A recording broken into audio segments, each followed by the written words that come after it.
I'm Sibel Bjorklund. I'm the Executive Director of the Hopkins Bloomberg Center and the Vice President, for Federal Strategy at Johns Hopkins University in Medicine. We're thrilled to welcome you here to our new home in the heart of the nation's capital. Before we welcome our speakers, may I ask you to please silence your cell phones, and I also want to note that this event is being recorded. We will do our best to include time at the end for a few questions from the audience. I want to thank all of you for coming tonight. This is our third installment of our Authors and Insights series, where we bring together compelling authors and thinkers who are exploring the issues that shape our world. We're very excited for tonight's special conversation between two award-winning journalists, including one who has earned not one, but 2 Pulitzer Prizes. Here at the Hopkins Bloomberg Center, our mission is to connect evidence-based research with policy development, to educate the next generation of civic leaders and innovators, and to convene a diversity of viewpoints to foster discovery and dialogue.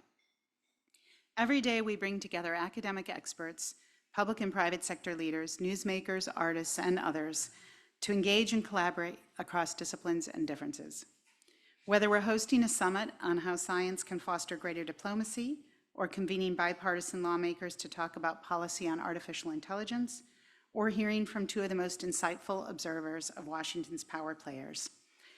Our programming at the Hopkins Bloomberg Center is designed to bring informed discussion from a diversity of viewpoints and translate knowledge into impact. Given where we are in the 2024 election season, it's hard to find a topic more timely than we will discuss tonight. Please join me in welcoming New York Times opinion columnist, author of the Washington book, How to Read Politics and Politicians, Carlos Lozada, and Ashley Parker, national senior political correspondent for the Washington Post and 2-time Pulitzer Prize winner.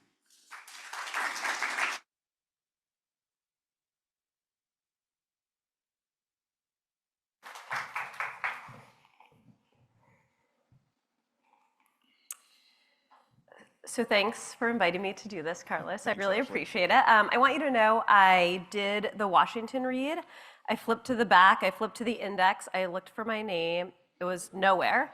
So it's a bad book then. So there's some gall. And I also, I know Carlos from when we worked together at the Washington Post. I was sad when he left to go to the New York Times, but one of my favorite things about Carlos is that he is a huge fan of Washington Week on PBS, which airs 8 p.m. on Friday nights, which I know because I am on that show occasionally, once every 3 or so months. And then I will run into Carlos later at a Washington, D.C. thing, and he will pull me aside, and he will be like, that third answer on Biden's Ukraine policy in the final minute was fantastic. So he is, I like how big of a dork he is. So I will start by asking a question that my husband, who now works with Carlos at the New York Times, said I absolutely have to ask, which is just take us through when you are reading a book for work that you are gonna write about. What is your process? Thank you, Ashley, for agreeing to come here tonight. So I read books very differently when I'm reading them for work as opposed to for fun. When you read a book for fun, you just read it from beginning to end and then you put it down. What I do, and I did this starting with and during my years as a book critic at the Washington Post and now as a Times columnist, if I'm reading, say, Kristi Noem's memoir, or Barack Obama's memoir, or anyone in between, I read each book that I'm going to write about 3 times. And the first time is the longest read. I read it straight through with a pen, always a physical copy of the book, never on a tablet or a PDF or something. And I read it slowly. I take a lot of notes. I put questions in the margins. I say, wait a second, this is different from what happened 200 pages earlier. I look back. I spend a lot of time in the footnotes. I sometimes read other books that are relevant to that book. And then I'm done with that first read, put it down, grab a highlighter, and open it again. And I read it a second time, but this time a little quicker, focusing mainly on the areas that clearly struck me most the first time because I see lots of notes and underlinings and questions there. And I kind of highlight a new subset I find intriguing for some reason and that raises interesting questions for me. And I go through the book again like that. Then I read it a third time with my laptop open. This is more of a skim, and I read and I focus mainly on the areas that are highlighted from the second round. And I start seeing kind of themes and ideas and questions, and I start throwing them into the file. And I just start typing, and I don't cut and paste things from a PDF. I literally retype chunks of the book to kind of really absorb them that way. And then it works out to, say if it's like a 400-page book, it's maybe a 4,000-word file that I end up with. And then that becomes my raw material for whatever I'm going to write. I put the book away, I almost never look at it again, and I just sort of spend time with that file, and I start finding themes and ideas and start constructing some kind of essay. It takes forever. It sucks. It's super annoying, and I started doing it that way, and now I can't stop doing it that way. I'm sure there's a better way to read, but this is my way. And I think the one redeeming aspect of it is that sometimes the authors don't like what I might have to say about their books, but I don't think they can say that I didn't take it seriously, didn't really wrestle with the material. So that's how I read for work, and it is work. And how long, I mean, you said forever, but how long does that actually take? Like, how long do you have to turn this around? And It varies according to the book and the deadline. Say, whenever Barack Obama finishes volume 2 of his memoirs, I'll probably have like a day to read it. So I'll stay up all night reading the book, and then I'll go straight to writing. I might skip some of those steps, right? Because it's very competitive. You want to make sure that you can get your piece out there quickly. Normally I have more time. I get books. The one good thing about sort of having had a career as a book critic is that you get books early. That's the only fringe benefit. Like if you're a music critic, you get to go to cool concerts. If you're a restaurant critic, you go to like the best restaurants for free. A book critic, you get the book a few weeks early. That's it. That's my wife's like, why couldn't you be a restaurant critic? Yeah. So I would say that then I can sometimes spend up to a week with just absorbing a book, and then another, 3 or 4 days trying to write something about it. And then since you do spend so much time reading and rereading for work, A, do you ever get to read for pleasure? And if so, what do you read? Yes, I do read for pleasure. Not often, but I read a lot with my children. I have 3 kids, age 16, 13, and 11, and we read together as a family. We read short stories, we read novels, read murder mysteries, we read Huck Finn last summer, which was great to do together. For me, I try to read fiction for fun because I rarely read fiction for work. But the bar is really high, right? Because I have so little time to read for fun that it's really stressful. So I can't just pick a kind of meh novel. Like it's got to be good, right? And so I have a stack of books that I add to and subtract from as I'm getting ready for especially my 1 week at the beach in August, where I try to take 3 or 4 books to read. So last summer I took Wise Blood, Flannery O'Connor's first novel, which was amazing. And what else did I take? I took Heartburn, Nora Ephron's Washington novel. Is that the right title, Heartburn? Yeah. Yeah. And so I knew those I would be shocked if I didn't enjoy reading. Do you read any modern fiction or no? I serve on the Pulitzer board, and so I have to read a lot of sort of modern fiction. And so that's kind of how I scratch that itch.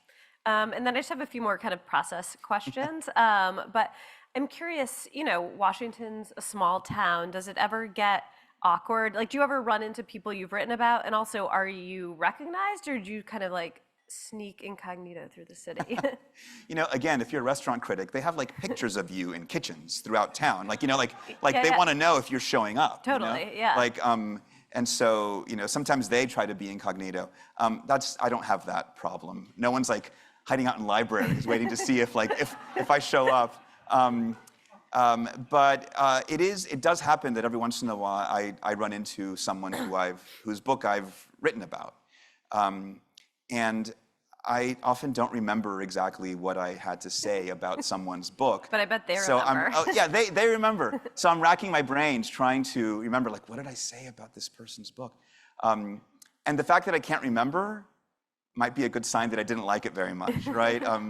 But I think the weirdest one that happened to me is when someone who introduced herself at some book event, and I knew it was not someone I had read or written about. Yeah. And she said, "Oh, I saw that you wrote about, Senator so-and-so's book or something like that." And I said, "Yeah, I did."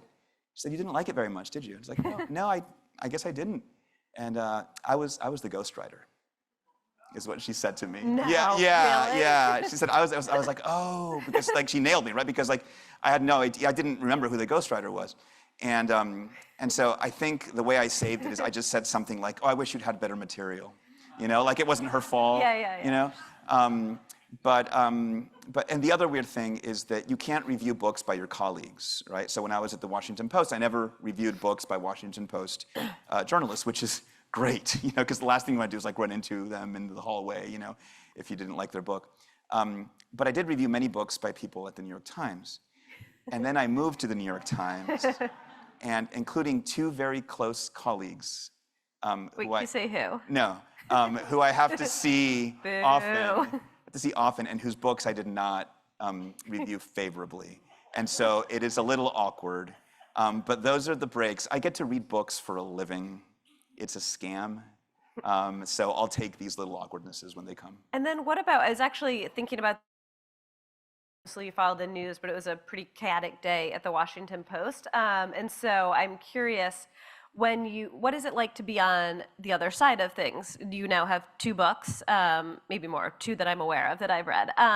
What is it like when you are reviewed by other people? I find like when journalists call me, I'm so indignant that they would dare. And then if I talk to them, like I think like I gave them a perfect kicker and they totally blew it, or they got a nuance wrong. Or they got something wrong. Yeah, they got something wrong, or they didn't capture the emotion of the moment. Like, how do you find it? Yeah, it was very stressful to wait for reviews of my first book in 2020 and now this latest book, because I know all the weaknesses in my books. I know exactly how I would review this book if someone else wrote it.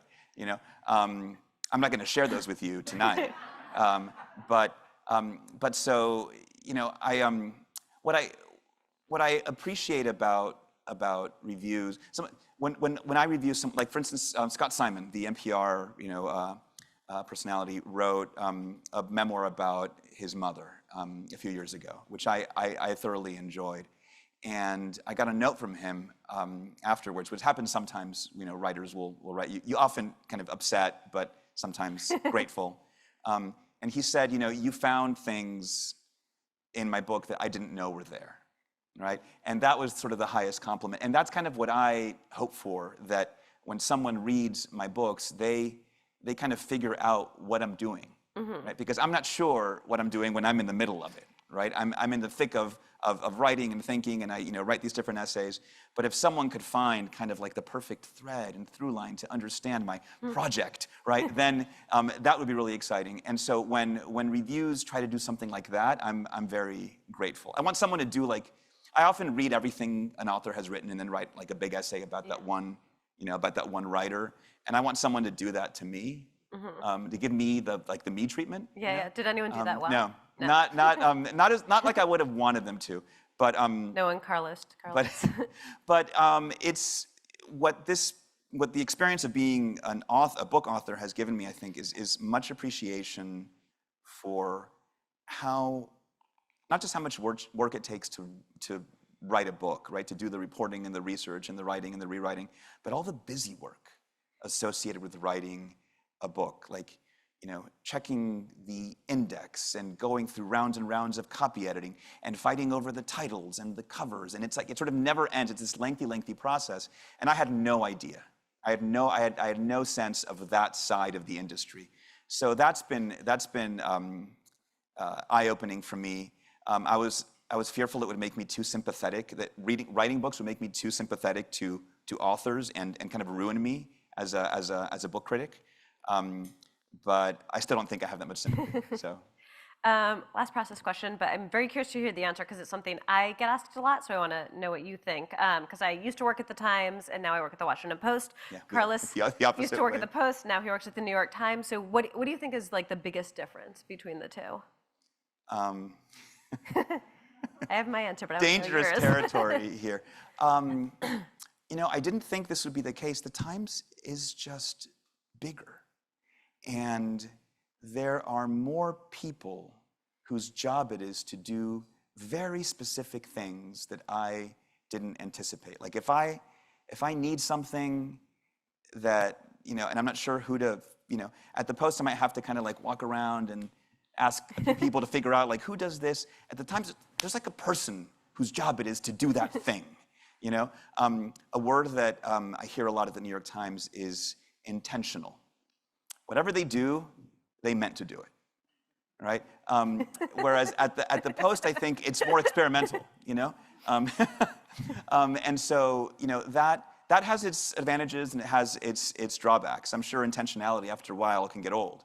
And I think the cliche of the Post being more of a writer's paper and the Times being more of an editor's paper is true in some ways.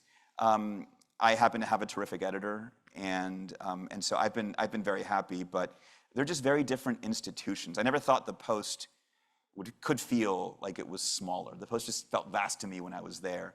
But the Times is just huge. Also, being in Washington for the Post is like, it's everything. It's the center of the world, right? Being in Washington for the Times, you're just like orbiting, right? You're like in a remote province, a little provincial outpost of the New York Times. The mothership in New York is everything. So that's been different as well, sort of getting used to, because I think I live in the center of the universe, but at the Times I don't. And you mentioned Kristi Noem's book, but that obviously came out, generated a lot of headlines. I'm curious if there have been that book or any other Washington books that have come out after your book went to press that you wished you could have included. Oh, absolutely. Kristi Noem's definitely. I wasn't planning to read that book. I knew she was in the mix for the VP slot, maybe not anymore, but she was.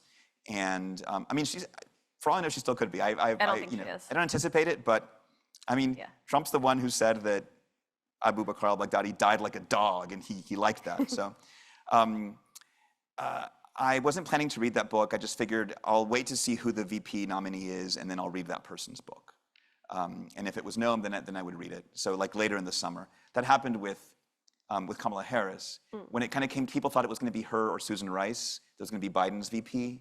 And so I had both their books like on my desk, waiting to see who he was going to pick. And then I would quickly read that book. And I was so relieved it was Harris, because Susan Rice's book is like huge, and that would have taken me a lot longer. But once it became a big news story, I figured I should try to write about Kristi Noem's book. And I'm glad I did, because what I found is, you remember the whole story of how she shot the dog and the goat and all that. And as weird as that was, what made it even weirder once you read the full book is that it was in the middle of her chapter on foreign policy and national security to kind of illustrate how she makes decisions in that realm, right? And so it was clear that she makes decisions very impulsively, right? It was not a good sell, even for what she was trying to do. So I'm glad I read it. Nancy Pelosi has a book coming this summer. I really would have wanted to include that. And I would have used that as an opportunity to read several books about her and then put her own memoir in that context. Anthony Fauci's book, which is coming out shortly, I would have wanted to include it.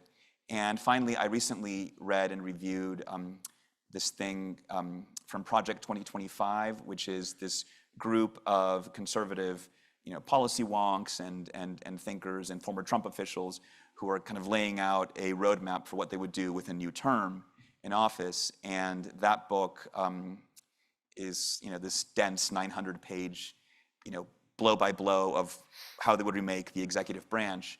And I wrote about it for the Times, and I would have absolutely included that in the Washington book. It's sort of, they keep coming, like the hits keep coming. There's no way to stop. And I just, you had to have almost an arbitrary moment where like, okay, the book is up to here. Yeah.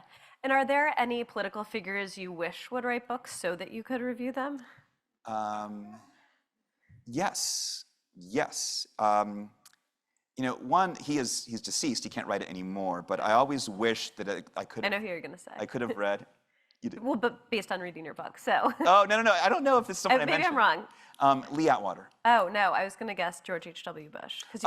Yes. Sorry, go on with your answer. Yeah, no. Actually, they're very much connected. Lee Atwater was one of his advisors, a very kind of ruthless Washington creature. He did write He has an unpublished memoir that his family has, that Jane Mayer wrote about in The New Yorker. Like 7 chapters have been found.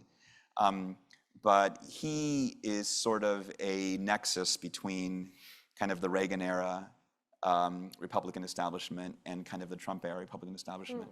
So I would have wanted to read him.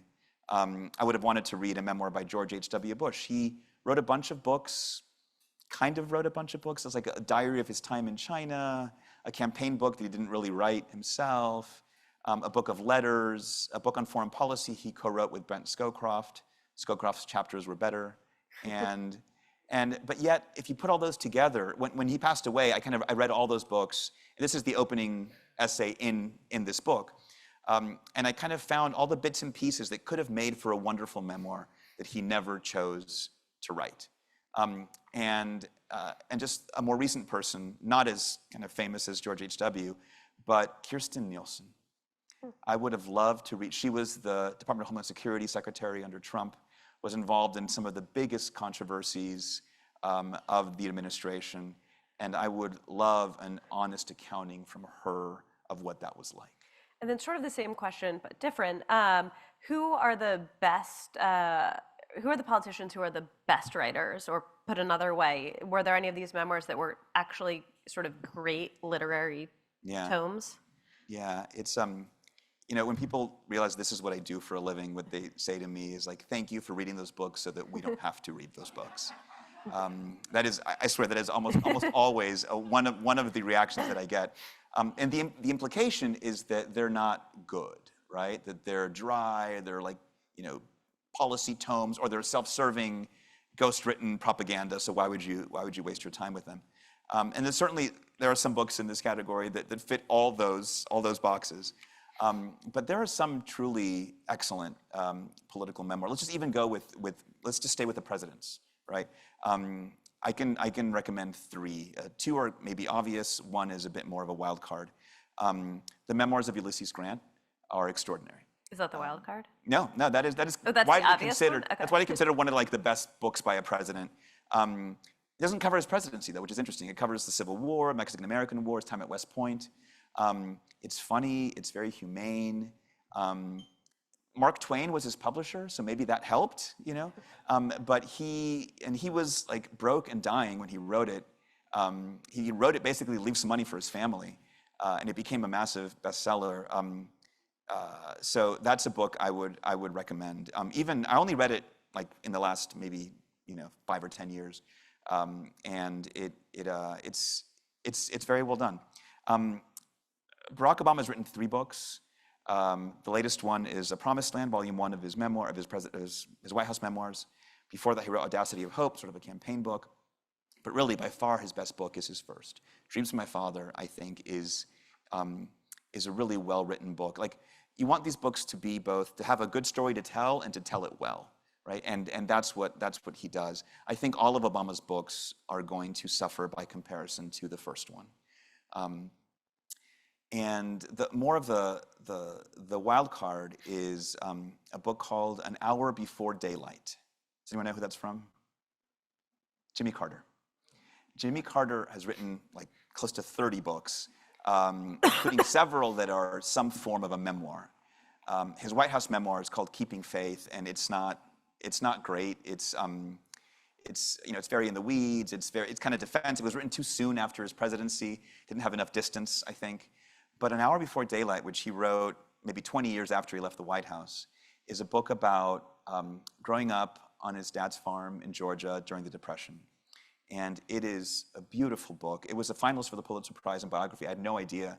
I only read it a few years ago once Carter was getting up there in age, and I wanted to do with him what I had done with George H.W. There's a 5,000-word Jimmy Carter essay about all his memoirs waiting to be published. But An Hour Before Daylight is a really wonderful book, and I would recommend it and I recommend Grant's book and Obama's book and Carter's book.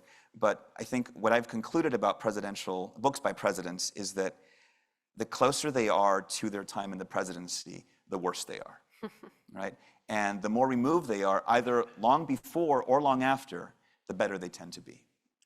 And since you mentioned Carter, I just have to ask you to tell. One time in passing, I mentioned to Carlos, my husband and I we couldn't figure out who should get to write a campaign book. So our solution, very briefly, was we'll just write one together. And I mentioned this to Carlos and said, what do you think of this idea? And Carlos brought up the Carters. So yeah, I said no. Do not do it. Some people do it. Susan Glasser and Peter Baker are a married couple, write wonderful books. But Jimmy Carter writes in one of these memoirs that the greatest threat to his marriage with Rosalind I love this so much. ever was when they tried to write a book together. They're such a lovely couple, he was with her right at the, to the end. They were married like 300 years, But the one moment where it almost came apart was they were trying to write a book about staying healthy as you age, right?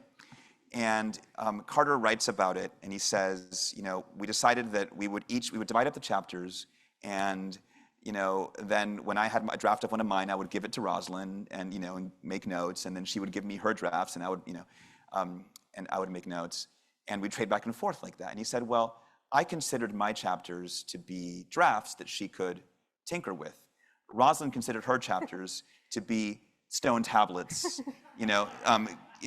handed down from on high, immovable, untouchable, unimprovable. And it became more and more contentious. And he said they could only communicate by the increasingly irate emails to each other. And finally, they decided to give back the advance. They couldn't write the book. They were going to give it to their publisher, who they were living in Georgia. He came down from New York and brokered And he's a very accomplished publisher, right? Who has better things to do than couples therapy with the Carters. Peter Osnos, right? A major publisher. And he comes down from New York to basically do the Camp David Accords, to try to negotiate between Jimmy and Rosalind. And the way it ended up working is that the chapters that they just couldn't agree on, or the passages they could not agree on, they decided that Rosalind would write some, Jimmy would write some, and then in the book itself, you would see RC at the end for Rosalind Carter, or JC for Jimmy Carter. So you would know that those chapters or those passages were written just by the one person. And that's how they brokered the deal. So beware. Take matters into your own hands, because it seems like even for Jimmy and Rosalind, wonder couple, it was a difficult process. So returning to what you actually do, so much of what you do is parsing the words and the speeches and the interviews and the writings of politicians, and you did that for someone who I covered very closely when he was Vice President, Mike Pence. You took a very close look at his memoir, So Help Me God, but in that you also focus on not just what he writes, but about some words he omits. Tell us about that and what you learned.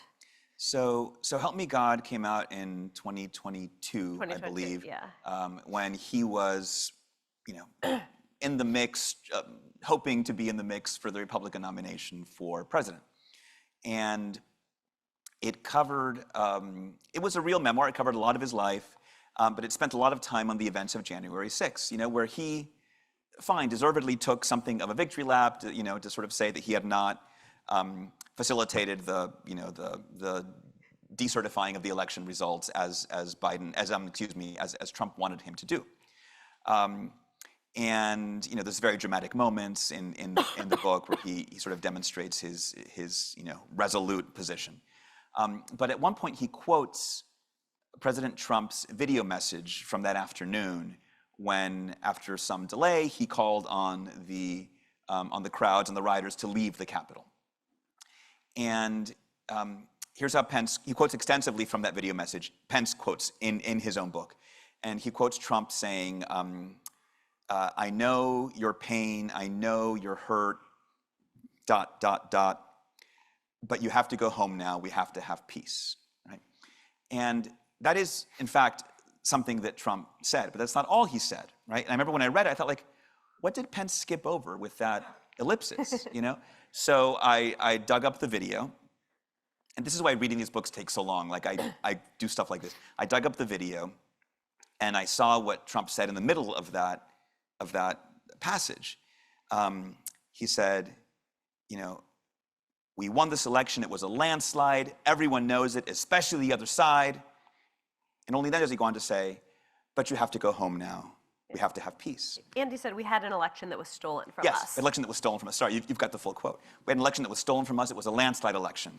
And everyone knows it, especially the other side. Yeah. And so I was so struck by Pence's decision to skip that, right? On a day when people were yelling for Pence to be killed, right? Calling for his hanging, when Trump did not lift much of a finger to help him or even see how he was doing, right? Yeah, he didn't call once. He didn't call him. And yet Pence still, when he's putting this in his book, right? His statement for history, right? Which is this memoir, he's still kind of covering for the boss. And for me, like it becomes, sometimes when I read these books, like one detail just stays with me forever. And for me, Pence skipping that portion of the quote is the thing that will stay with me forever. Like so much of Pence's vice presidency for me is captured in those three little periods in that book.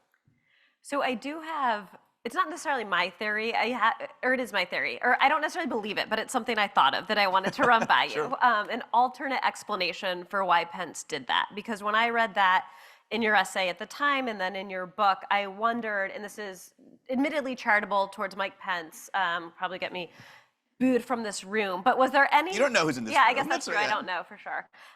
Was there any world in which you, like, it occurred to me that he might have omitted it because the line, I'll just read it again, he had omitted, we had an election that was stolen from us. It was a landslide election and everyone knows it, especially the other side. Is it possible after that trauma of January 6th, he omitted it because he didn't want to perpetuate the big lie in his book and give it credence? Is it possible? Absolutely. Absolutely, it is possible. And also it was a very long quote. Maybe it was too long a paragraph. You know, there are many reasons why that could have been. Chapter length. But the one reason, I think that's a plausible explanation. The one reason I don't necessarily think that's what happened is that there are many other moments in the book when he could also have taken similar measures. And like, for instance, he quotes Trump, talking about the election and complaining about the election. And so I think if he wanted to, protect readers from the lie, he could have been more assiduous about it elsewhere in the book. And frankly, could have been more assiduous about it as vice president. Like what really struck me about the whole discussion of January 6th in Pence's book is that, there are many moments long before January 6th when Pence tells you in the book he had already concluded that they had lost, right? There's a moment in November, a moment in December, especially mid-December, there's a moment when he figured it was over, right? And maybe even if there were some irregularities, they were not nearly enough to change the results. And so I'm reading it and I'm just wondering, did you tell the president that, right? Did you hold a news conference? Instead, what he would do is he would speak to these audiences and he would give these speeches that sounded like he was supporting Trump, even though he wasn't technically doing it. He would say, we're not going to stop until every legal vote is counted and every illegal vote is thrown out. And so rah, rah, rah, all these crowds supporting him. So it sounds like he's saying there was something fishy with the election, even if he's technically not. So maybe he was doing that, but I think if he was inconsistent in his effort to protect us from the lie. Fair. That was my thought. That was my thought. But it's a good thought, And I imagine that his editor, I think it was it Norton or Crown? I never remember who the publishers are. I should, but I imagine that there was a conversation, with if you skip a portion of a quote, my editor at the Times always wants to know, what portion are you skipping? Yeah. And why are you skipping it?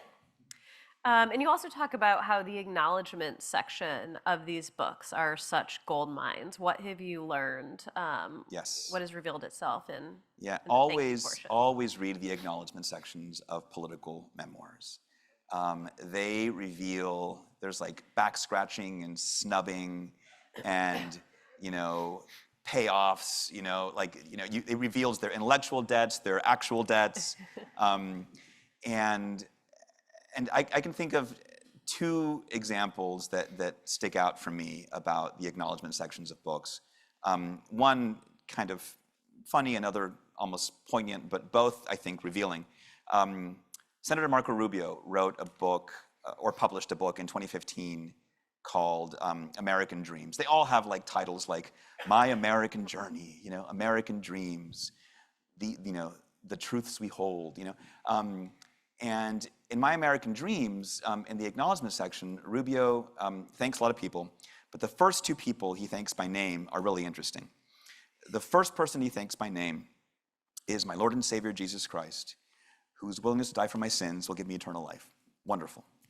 Second person he thanks by name, my very wise lawyer, Bob Barnett, right?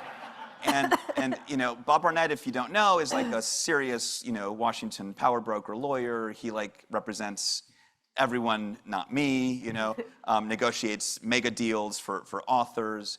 It doesn't get more establishment than Bob Barnett. And I love that Rubio did this. I love that he starts with God and then moves to Bob, like second place, right? And it shows you like the inside-outside game that politicians play, like beating your chest about God in the first paragraph, and then the next, like hiring a Washington power broker lawyer, right?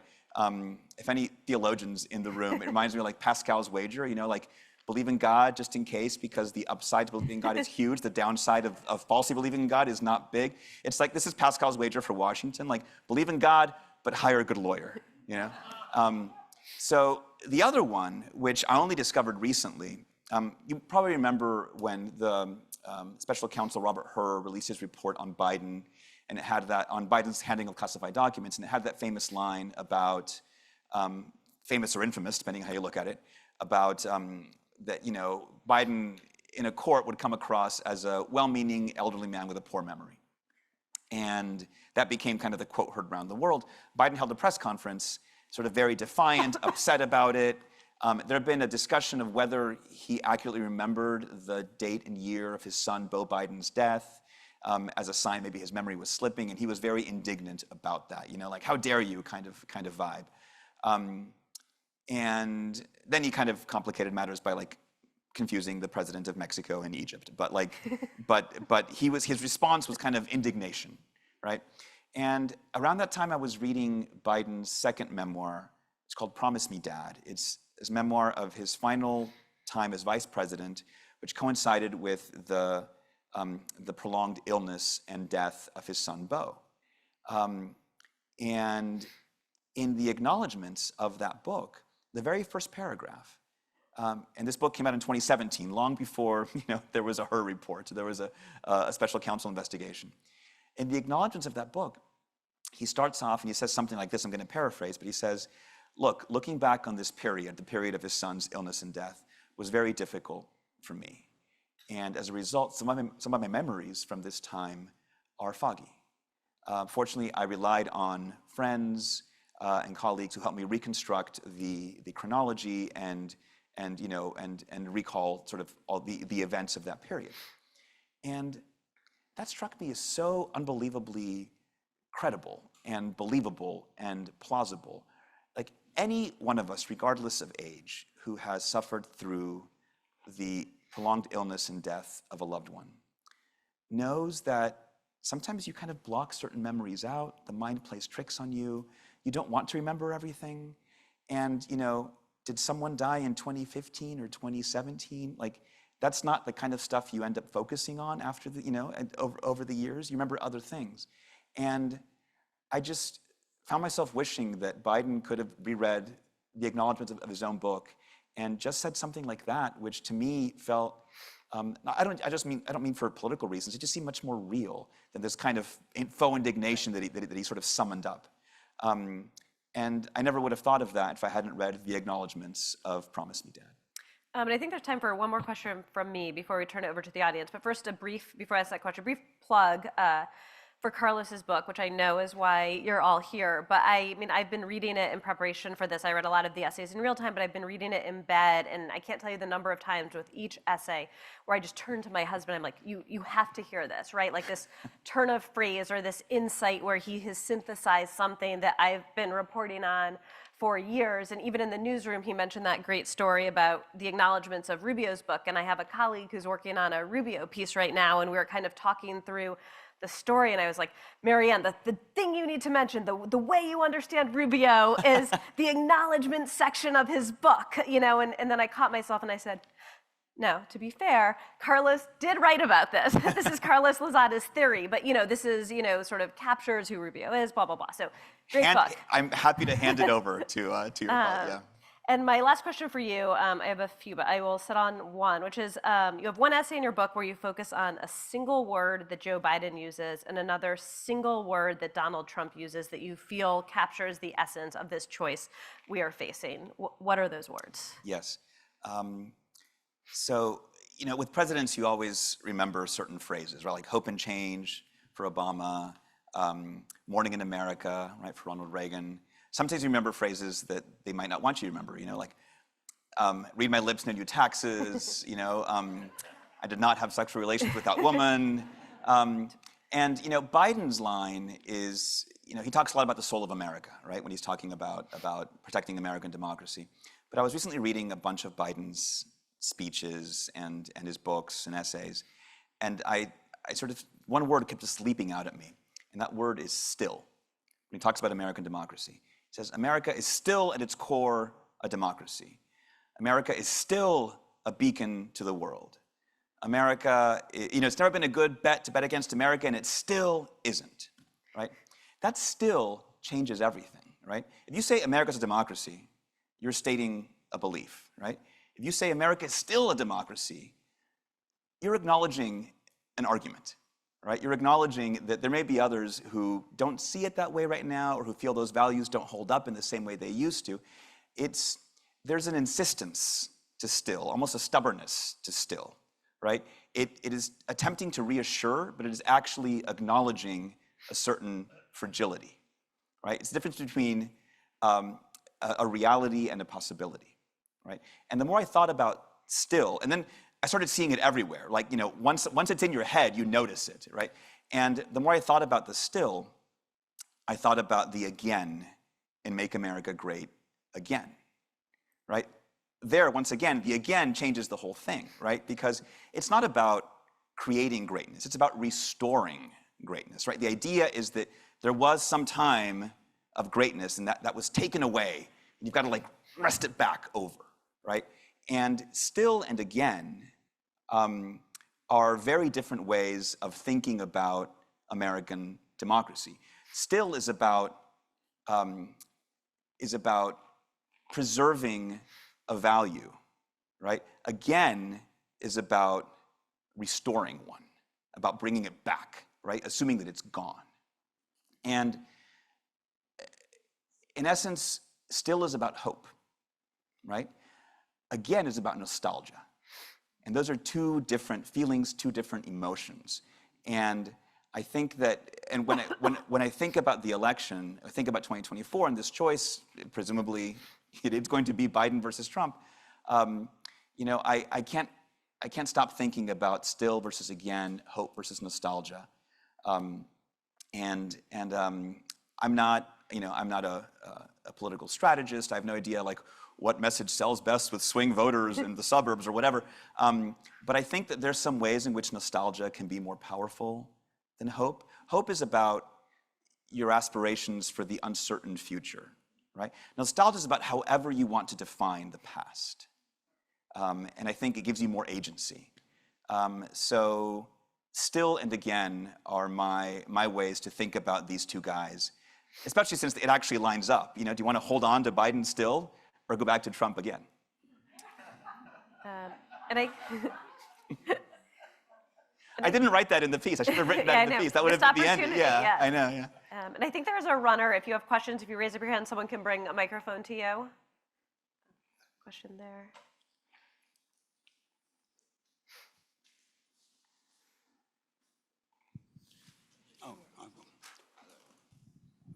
First, I just, excuse me, I'd just like to make a quick observation for anybody involved in Johns Hopkins in this building. I did First Amendment tours for 3 years here. It's the first time I've been back in the building. I did the last tour before it closed, and Carlos and I were talking about that. But the thing is, you've done a great job. That's just it. Carlos, let's see where I went. Okay, here. Suppose Donald Trump had time to write a book, okay? He's a very busy man, but suppose he did. How many actual true statements would you expect to see in a 900-page book from Donald Trump? 900. Well, he didn't have, couldn't have anything else to do. So if I can tell a tiny, quick, total tangent story, but so I love April Fools, and last April Fools, I sort of set it up ahead of time. I told my wife that, my publisher at Simon & Schuster wants to talk. This was a few days before April 1st, wants to talk, says it's really confidential, I don't know what it's about, and we'll see. So then on the day of April Fools, I took a call, like a fake call. I went outside, I'm like pacing in the yard, and I come back and I'm like, Kathleen, you got to sit down. My children too, like, this is really serious. You can't tell anyone, but Simon & Schuster has agreed to publish Donald Trump's memoir, and they want me to be the ghostwriter. They need someone who's kind of thought a lot about the Trump presidency, and that's something I've done. I'd have to quit my job, but it would never be known that it was me, and it would really be a lot of money. The publisher would pay for it, wouldn't be beholden to Trump, and like my wife has like gone pale, and so has my son, and they're like, you can't do that, you can't do that. And then my daughter's like, how much money are we talking about, And when she said that, I just broke, and April Fools. But anyway, so I've thought about the Trump memoir in that context. I think that the problem is, you would need a ghostwriter who could interview things out of him, and you would need a publisher who would sort of create a very exacting fact-checking process. And I can't fathom those things actually coming through to completion. Tony Schwartz was the ghostwriter for The Art of the Deal. And I believe the backstory, I may be getting details of this slightly wrong, I believe the backstory is that he had written a profile of Trump, and then Trump loved it, and it was like a big magazine cover. And so then a publisher's like, hey, why don't you write a book about him or ghostwrite his memoirs?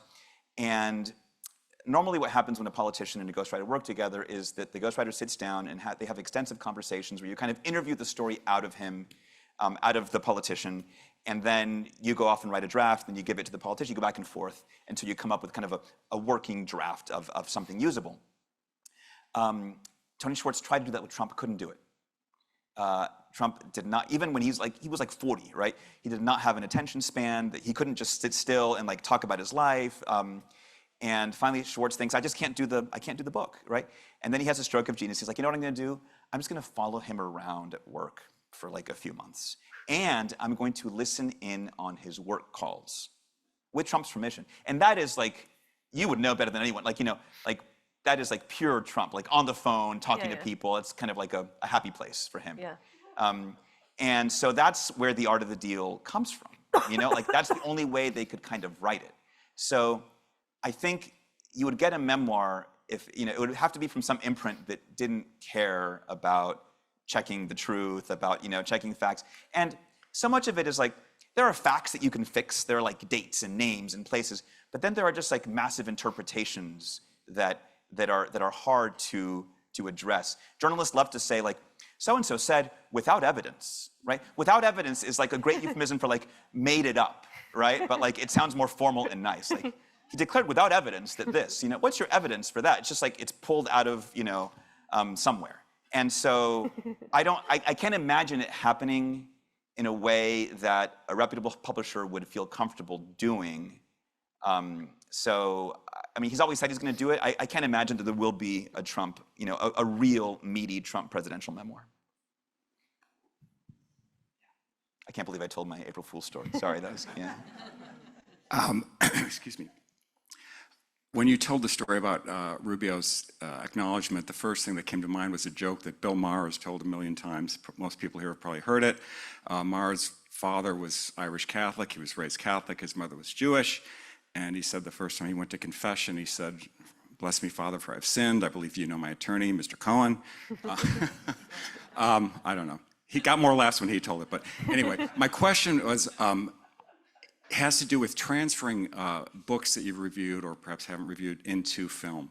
or cable anthology or other media. When does that work well, or when does it not work well? What are your thoughts on that?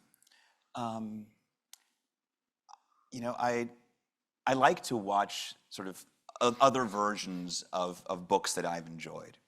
I recently watched the miniseries of The Looming Tower. The Looming Tower is the book by Lawrence Wright about kind of the path to 9/11.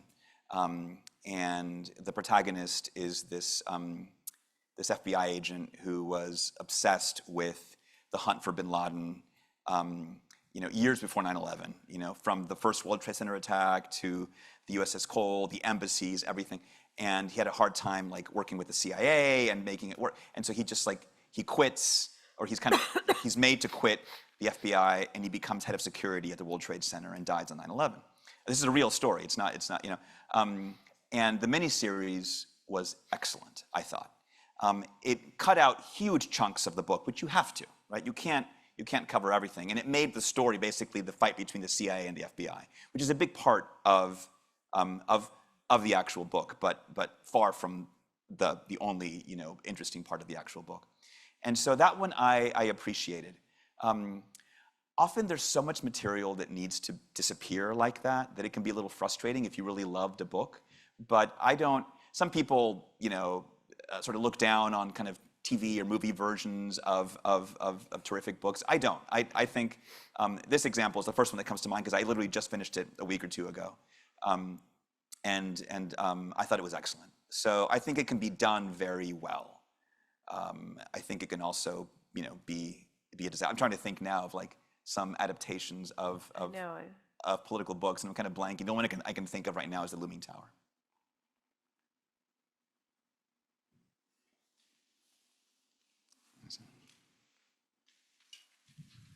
Hello. I just, what are your thoughts about fiction in the Trump era? Have we had the great Trump novel yet, or do you see that coming? And do you think Trump himself would work as a fictional sort of literary character in a novel, or is he perhaps two-dimensional? Does he lack the psychological depth to be an interesting villain? That's a great question. I think you'd have to give him some more depth. You know, I don't know if any, I can't believe this reminds me of this. If there were any fans of the old sitcom Taxi, there's a moment when Louis De Palma, the taxi dispatcher, right, who's played by Danny DeVito, right? He's talking about his wife, and he says, he's talking to Alex Rieger, the Judd Hirsch, right? And he's like, you know, the wife's name is Zena. He's like, Zena sees something in me that no one else sees. Something that isn't there. Right? And I think, you know, like if you want to really give like great psychological depth to Trump, you know, you'd have to dig into probably Mary Trump's book, like his niece, you know, who wrote something approaching a psychological profile of the Trump family. But, you know, this is sort of a cliche of the Trump era, but some of the things that have happened have been so outlandish that in novel form, they would feel implausible, right? You know, there's no way that happened. There's no way he said that. There's no way, you know, like an even worse version of Bulworth, you know, of that movie, which I wasn't a fan of. Speaking of political movies, sometimes it takes time for like the great novel of a certain era to be published. It might even be too soon, right? Like right now, Vincent Cunningham, the New Yorker writer, wrote a good novel about the first Obama campaign, right? And I mean, it's been 16 years, right? And I sort of feel like maybe now is sort of an okay moment. Some of the novels that I've relied on to make sense of this period are much older novels. Sinclair Lewis, It Can't Happen Here, Philip Roth's Plot Against America are some that I started thinking about. Just, I know that sounds very, very sort of nefarious, but just in terms of thinking about the kind of rhetoric of the sort of strongman persona. And so those books I read during the 2016 campaign. They were helpful for me then. But I think it probably doesn't exist yet, you know. But I think there will be. What do you think? You've covered the Trump era as close as anybody. Yeah, I think I have a friend who's a journalist who says he keeps on, I won't say his name, but he keeps on wanting to write a book of sort of the Trump era called Moron Infantata. So we'll see if that comes to fruition. But I sort of agree with Carlos that it just seems like if someone was to turn in that book, you would be like, this is this is like a, first year MFA, right? Like this isn't real fiction, it's like too absurd.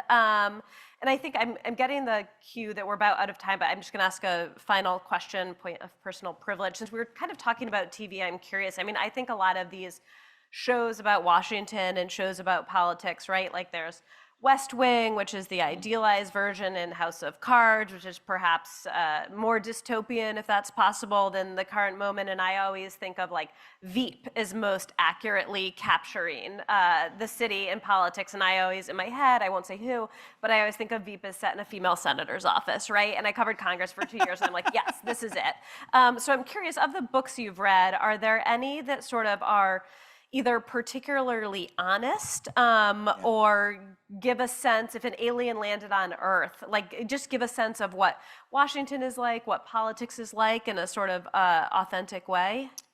There's one book I would point to, and it's not Washington, but it's politics. And I write about it in the Washington book. It's called The Speechwriter by Barton Swaim. And it's not a novel, it's nonfiction. He was a speechwriter to Governor Mark Sanford. And you remember Governor Mark Sanford? What do you remember him for? Hiking the Appalachian Trail, right? When he was not in fact hiking the trail, he was with his girlfriend in Argentina. If the Appalachian Trail goes through Buenos Aires, he was hiking it. But he wrote, this guy was a speechwriter when he was governor, and it is a terrific book about political communication, about having to write, having to channel the voice of a politician whose voice kind of sucks and who you don't particularly respect, right? Like he thought a speechwriter is like, putting words and concepts into the powerful and, secretly manipulating, the levers of power. And he realized that no, he just had to write stuff that would sound like the governor if the governor had more time to write. But what I loved about that book is like one thing, last thing I'll say, is that he talks about, getting back to the question about truth, right? And like, could someone write an honest political memoir? Could Trump write an honest political memoir? He says, politicians don't, this is Barton Swaim speaking, he says something like this. People think that politicians lie all the time, but they don't lie as much as they are trying to preserve options. Like every day, politicians are asked to weigh in on things of which they have no knowledge and even less interest. And yet they have to say something.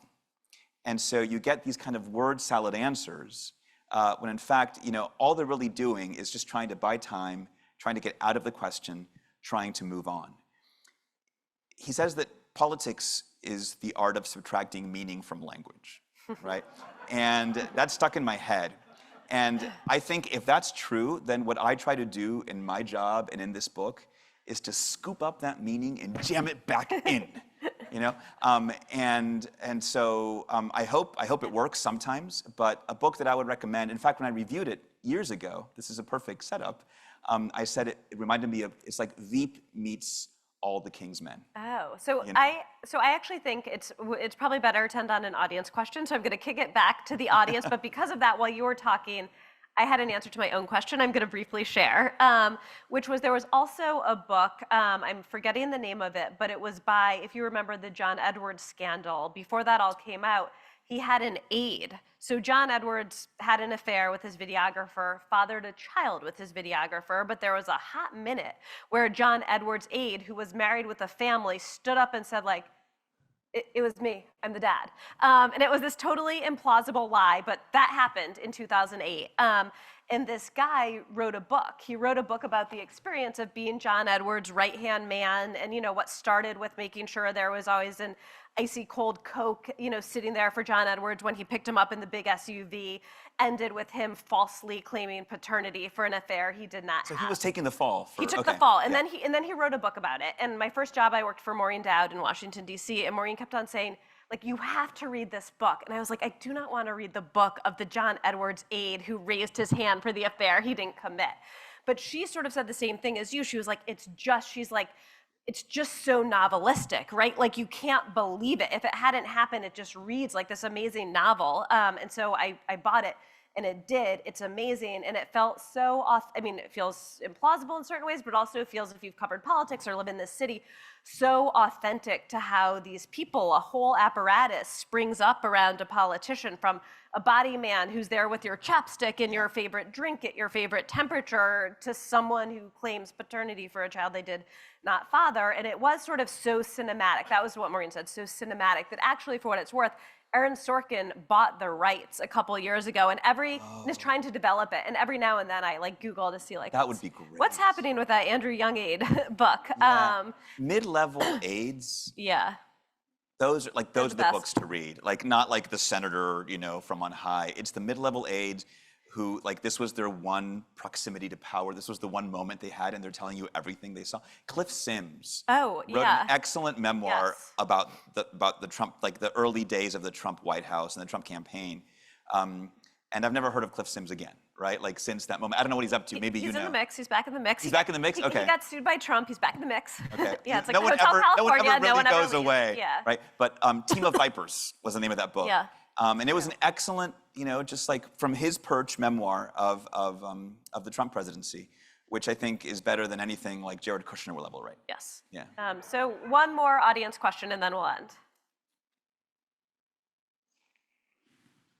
Hi, somewhat of a two-parter. What do you think of Robert Caro's books on LBJ, and also what did you think of the documentary about Caro and his editor Robert Gottlieb? Gottlieb.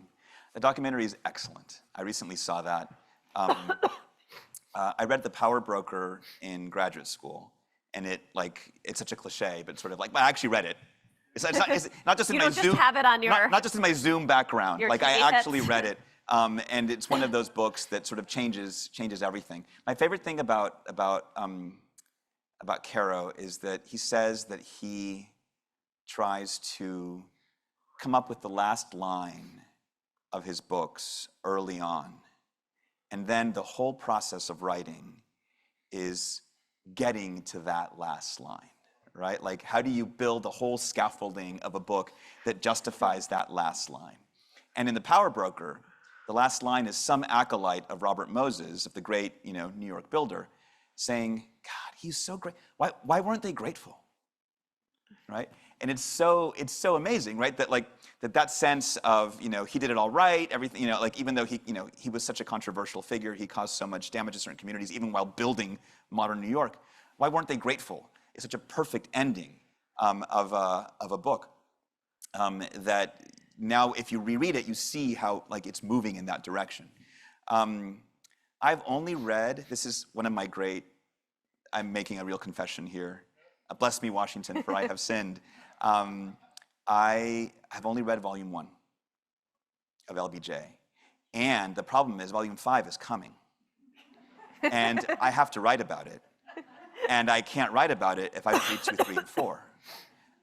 And so it's very stressful for me. I'm trying to find a way to get the Times to just let me spend time just reading these old books. I'm like, maybe, what if we did a newsletter where I read it and people read along with me? Oh, as someone who's read none of them, true confession. There I you would go. love that. I would subscribe. Just the opening chapter of the first one. What's it? It's I'm blank, all the names. Sent to power. I'm master of the Senate. Sent to power. Which is the first one? Anyway, the opening chapter of the first LBJ book reads to me like the opening chapter of The Grapes of Wrath. It is a description of that part of Texas, West Texas, where LBJ is from, and the importance of the soil. And then you can tell when you watch the documentaries that he moved there. He moved to LBJ's, ancestral lands, right, to be able to absorb it. And like that kind of commitment of a writer is extraordinary. The only one who comes close to me is Robert Skidelsky in his 3-volume biography of John Maynard Keynes, which is also extraordinary. But he spent 30 years doing it and bought Keynes's estate and lived in it, right? And so that's the kind of commitment that you need sometimes to get so deeply into the head of your subject. But those books are wonderful, and And I'm saddened that Gottlieb passed away before they could finish the final book. So I wonder how that's working at the, you know, with his publisher. I don't know.